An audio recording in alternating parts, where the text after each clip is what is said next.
even afraid to go to work because they know that their workmates will shout abuse and they can't live it down. All they had to boast about was the success of the West Indies team. It was a step beyond the sport, where there's a whole lot of things needed defending rather than the cricket ball itself. People are building these West Indians up. I'm not really quite sure that they're as good as everyone thinks they are. If they're down, they grovel.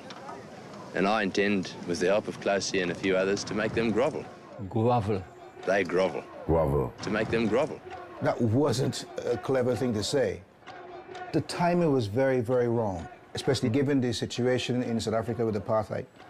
Here was this guy, you know, apartheid's still going strong, and he's going to make these black guys grovel. The appetite was there immediately. Clive Lloyd said, guys, we don't need to say much. Our man on the television have just said it all for us. We know what we got to do. We took that seriously. Very, very serious we took it. I've not seen our guys so focused.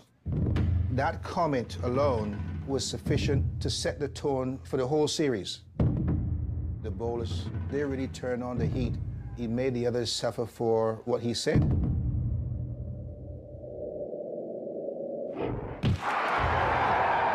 Hitting hard, and in typical Closey style, he hasn't rubbed it.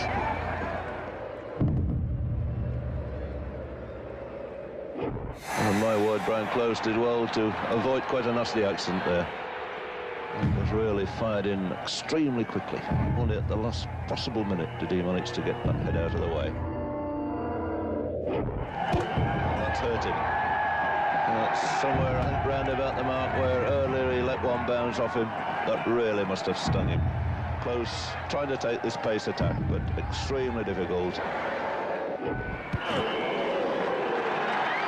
Enough is enough. He's really overdone the short pitches. Brian Close is going to be a mass of bruises when he gets back into the haven of the pavilion. A new row has erupted over dangerous bowling. A former chairman of the Cricket Society warns that unless rules are tightened, 10 cricketers will die and 40 more will suffer brain injury through being hit by a ball this summer. The world more or less portrayed the West Indies team as brutal, bring the game into disrepute. But the adrenaline that's going to be pumping, the tension that would have mounted from that ill-fated comment, you're going to release that ball at a serious pace. There were umpires that in the laws of the game were allowed to act to protect people. You don't want to hurt someone, inevitably a batsman will get hurt. And you regret that. I always feel when I hit a batsman. The sympathy is in here. You may not see it. And I can't show the batsman that. But it's just that I have a job to do. We're not going to be these happy-go-lucky cricketers that only here to entertain. We're going to entertain by this high skill. And whatever it takes to win within the rules of the game, we're going to do it to win. Oh, that's a fine ball. Holding strikes again. We were made to feel at home, away from home. The crowds supported us because of the way we played. What a magnificent catch that was. People turned up in their droves, and one section of the ground was just all West Indians and having a ball. As good a shot as you will ever see.